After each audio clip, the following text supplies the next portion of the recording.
Mathias Mpuuga Nsamba Masaka tachalina wanywa tuzzi tachalina katebe kwatuula abantu batabuse bamuviridde dda mu mbeera kati nno buli watuuka buli mukolo gwatuukako agobwa bugobwa era nga n'era badde n'omukolo Masaka eyo bamugambye nedda ssebo tukyakwetaaga yeno mugende sitwagala babbi ne musajjawo Abedi Bwanika twabakooye mwagala okuyonoona Masaka nga muleetamu bano abayero project asimanya abapiraawo masala temutuleetera piraawo masala ewaffe mugenda mubikolere ewammwe walala munoonye ekitundu ewalala gye mugenda okubikolera ebyo naye ono si Masaka n'olwekyo musimbule mutuviire kati okuswala okungi musajja mukulu gwalina abuliddwa watuula abuliddwa ekyokwogera abuliddwa ekyokuzzaako kubanga ekintu kyamulinnye akayinja kamuli mu ngatto talaba wakagiramu aswala eno neeri buli wamu ali mu biswalo kansuke tulaba akatambi kano ogenda kumanya obuzibu Mathias Mpuuga Nsamba bwayolekedde gwokubanga tokyakkirizibwa ku kyalo gy'ova tutakkirizibwa twena nabo ogenda mbakaddebo abantu bakulabirako boti ng'osaasa agamba omubbi wuuyo ekintu ekyo kiruma kizitowa naye nga yabyereetedde singa teyabadde ye tetwandituuseyo ate eno tetwandibadde bwe tuti Museveni yali yatukweka okumanya bino ebintu tebibaddeewo leero byaliwo kuva dda naye ng'omuntu bwabba oba bw'akola ensobi aleeta ow'amakooti munne n'alimbalimba bannayuganda n'addira omuntu oyo n'amukyusa ekifo n'amwongera ebitiibwa. Ku ssaawa ya leero Kyagulanyi yaggula buli munnayuganda amaaso. Information ejja direct. Bwe kusanga ng'olina omutwe gw'emboona oyinza obutabitegeera. Kyannaku nnyo nti abaana abato emigigi emito ssaawa zino gye giri mu kuvaayo okwogera amazima ate abantu abakulu be tubadde tuwa ebitiibwa banaabye ensonyi bakola biswaza. Oweekitiibwa Mpuuga, singa obadde tokolagana na gavumenti, singa ekintu ekyakoleddwa kyabadde nti katego, wandibadde oddira ebitiibwa byo n'obikkakkanyaako wali wabbali n'okola ekibiina bye kyakusabye kuba byangu nnyo. Naye oli mugezaako kwagala kwedifendinga, oyagala kwegeza mu Kyagulanyi nti omusobola, naye Kyagulanyi takyali Kyagulanyi oli gwe mwali mumanyi. Ate Kyagulanyi w'amaanyi nnyo okubasinga. Ebyobufuzi teyajja kuzannya politics mwe gwe mwogerako oyo gwe experience gwe mwogerako, kubanga experience gye mwogerako okuva Museveni we yajja waakulya ngozi. Okitegeera eyo experience gye mwogerako yaakulya ngozi, ate nga Kyagulanyi yajja kulwanyisa ngozi. Okitegeera ekirala teri abamanyi ne kano ke mumanyikiddwako mumanyikiddwa lwa Kyagulanyi. Mwali mumanyikiddwa eyo gye mukulembera.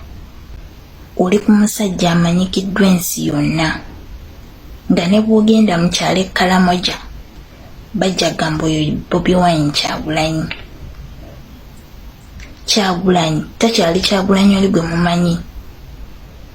Ne Kyagulanyi yennyini bw'akeera ku makya n'alya mu bannayuganda olukwe, basobola omukasuka eri, naye mmwe emirulu gibajjudde. Muyina experience fine, muludde mu byobufuzi it's fine, naye temukkuse, temunnakuta. Omusajja omukulu ne bakukwatira mu bubbi bwa millions 5. Singa kansala ye yazibbye oba ye yazifunye kale yazifunye twandigambye okay, money made money, but money made money mad. Kansala munnange alabika yakemeddwa, naye gwe omusajja omukulu eyewaana alina ebitiibwa, eyewaana aludde mu byobufuzi. Kyogamba ebyobufuzi osazeewo obiyibwe ku ttaka. Oweekitiibwa Mpuuga, ebitiibwa bye mulina temubikoleredde era temubigwanidde, mwabisanga ku mmeeza olw'okuba mwagala ebintu by'obwereere, mukolagana ne gavumenti n'abawa ebitiibwa. Kubanga omuntu akoleredde ekitiibwa kye tasobola kukkiriza ekitiibwa ekyo kimale gagenda. Kiba kitegeeza ki? Olina kwetoowaza. Kituufu ensobi wagikoze, nnyonnyola bannayuganda nti bannange nakemeddwa, oba nti kano kabadde katego kuba Museveni tumumanyi atega abantu ssente. Wandibadde okola ekibiina naye oyagala kulagako Kyagulanyi, naye mukwano teweerijja. Oli ku ssuubi lya Uganda temwerijja. Buli agezaako okulowooza nti ogenda kweyimba mu Kyagulanyi, manya nti weeyimba mu bannayuganda, era bannayuganda bajja kufeesinga. Mwefuula nti muludde mu byobufuzi, ebyobufuzi ka experience ke mulina ka kukumpanya ssente z'abawe ba musolo. Wavuddeyo n'ogamba nti ekibiina nakyo kifuna ssente ezo za muwe wa musolo. Yes, ssente ezo za muwe wa musolo naye ziri mu mateeka. Ziri mu mateeka. Nammwe ba MPs mufuna omusaala, naye omusaala ogwo gwe mufuna ziba ssente za muwe wa musolo, naye it's okay kubanga za mateeka. Kyagulanyi azze abayimbirira nti bannange mubeere beerufu. Talina gwajja kuttira ku liiso gulowooza olw'okuba wakadde oli musajja mukulu agenda kukwatirwa ensonyi. Nedda. Eyo ye gavumenti gye twagala. Obaani etteeka liba tteeka, teririiko nti gw'oli mwana waani. Mpozi n'akasembayo nze Aisha Kyagulanyi.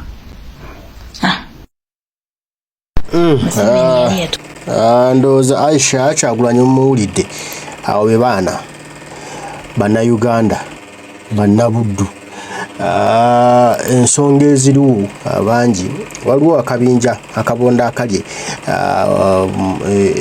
ku Bulanga awo, keeyita Abaganda, keeyita Babitiibwa, akali mu kukozesebwa mbuno okusuula President Kyagulanyi naye nga tekigenda kusoboka kubanga mumaze ebbanga ddene nga muli awo naye tewali kye mwali mukozesejjako Gen. Museveni.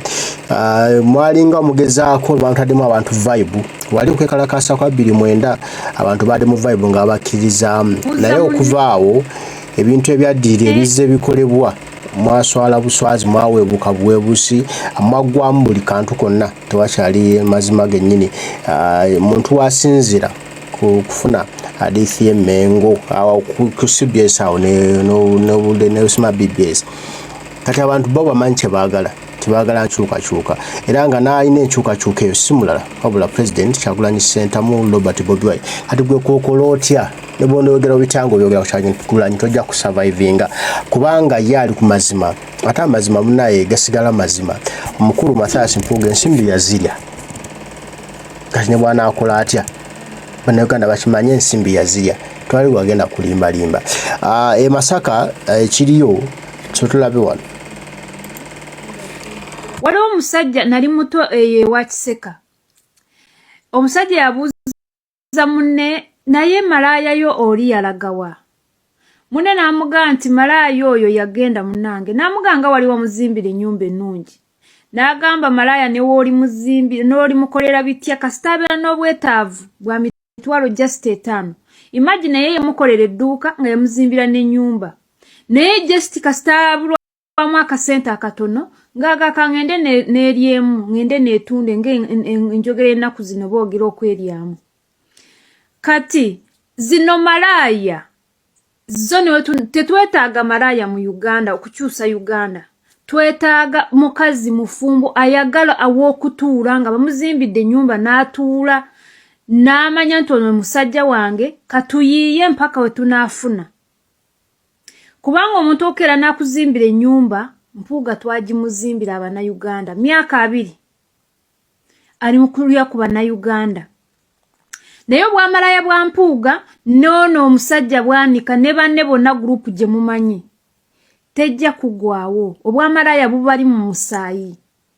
Omusajja agamba munne nti waliwo muzimbire ennyumba ennungi ng'olina n'edduuka lye wamukolera emitwalo 5 gimubeera gitya ng'ayinza okugenda ne yeetunda n'agamba munnaye ng'aggalawo n'edduuka n'agamba ne yeetunda n'akuŋŋaanya emitwalo 10 n'afuna egyo n'agamba n'anywamu omwenge. Kati zino malaaya tetuzeetaaga. Zino malaaya wamabbala mu jangu zonna ozikuŋŋaanya ozitwale. Uganda twetaaga omuntu ayina omutima gwa ddala, omuntu omufumbi agenda ogubira ebizibu byaffe byonna. Nti ebizibu bye tulina bya bwavu agenda otulaba tutya atuwabule nti Uganda kati omusolo gwaffe guno tugenda sooka tukole kino.